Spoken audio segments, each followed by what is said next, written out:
Hai,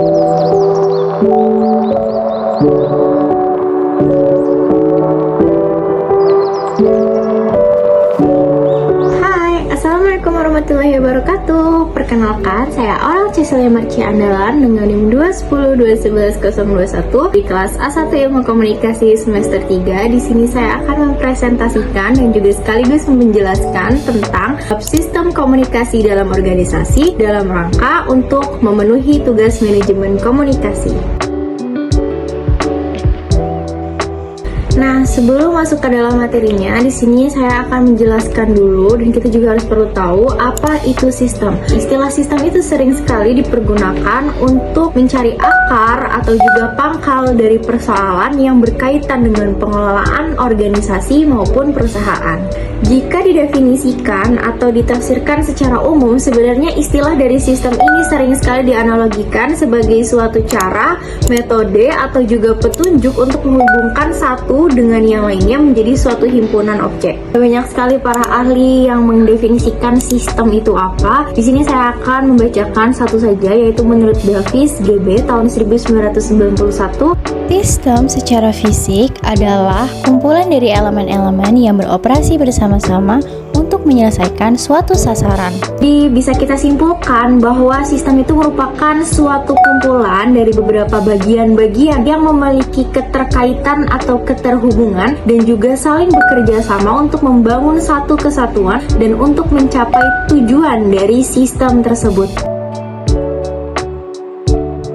Selanjutnya adalah sasaran komunikasi di dalam organisasi. Sebenarnya siapa aja sih sasaran dari komunikasi di dalam organisasi ini? Nah, apabila sasaran komunikasi ini diterapkan dalam suatu organisasi, mau organisasi kemasyarakatan, organisasi pemerintah maupun organisasi perusahaan, nah tujuan ataupun sasaran yang dituju pun akan beragam-ragam. Dan sebenarnya tujuan utamanya itu adalah untuk mempersatukan individu-individu yang tergabung di dalam organisasi-organisasi tersebut. Berikutnya adalah ada dimensi komunikasi dalam organisasi.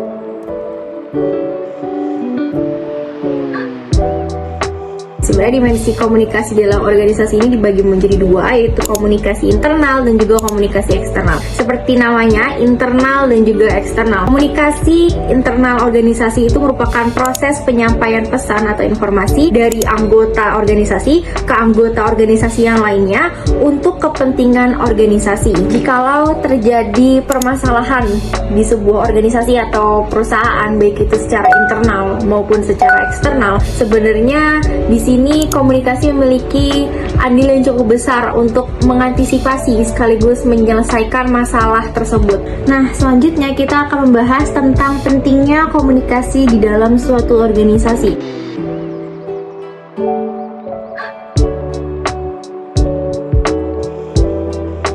Kenapa komunikasi itu selalu dibutuhkan di dalam suatu organisasi, dan kenapa organisasi dan juga komunikasi itu selalu berkaitan? Jadi jawabannya itu adalah masalah komunikasi itu senantiasa muncul di dalam proses pengorganisasian. Nah, komunikasi ini memiliki andil yang cukup besar untuk membangun iklim organisasi yang berdampak pada pembangunan budaya organisasi, yaitu nilai dan juga kepercayaan, di mana nilai dan kepercayaan itu merupakan titik dari organisasi. Sejatinya, manusia membutuhkan komunikasi. Komunikasi sangatlah penting bagi manusia untuk bisa bertahan hidup, berinteraksi, dan juga beradaptasi.